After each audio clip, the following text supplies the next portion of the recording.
Hello সবাইকে, আরেকটা নতুন ভিডিও নিয়ে চলে এসেছি। তোমরা সবাই ভাবছো তো আমি জঙ্গলে কি করছি। না না, এটা জঙ্গল নয়, এটা আমার মামির তৈরি সবজি ক্ষেত। আমার মামি বিভিন্ন ধরনের সবজি লাগিয়েছে। এই দেখো একটা ছোট্ট কামরাঙা গাছ, এখানে কি পরিমাণ কামরাঙা হয়েছে।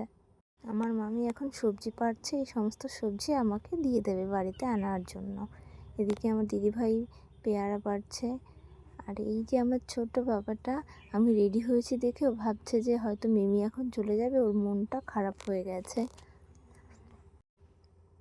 এদিকে আমার দিদিভাই পেয়ারা পাড়তে পাড়তে কোটাটাই ভেঙে গেছিলো, তারপর আবার সেটাকে নতুন করে বেঁধে অনেক কষ্ট করে অনেক যুদ্ধ করে আমার জন্য 3টে পেয়ারা পেড়ে দিয়েছে।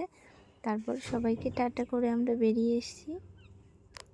আসবার সময় আমার পুচকুটা খুব কাঁদছিল, তো এইদিকে আমি আর মা বসে আছি অটোর মধ্যে। বগুড়াতে এসে দেখি ভীষণ বৃষ্টি হয়েছে, আর বগুড়াতে বৃষ্টি হলেই রাস্তাতে ভীষণ পরিমাণে জল বেঁধে যায়। মনে হচ্ছে যে এখানে ছোটোখাটো একটা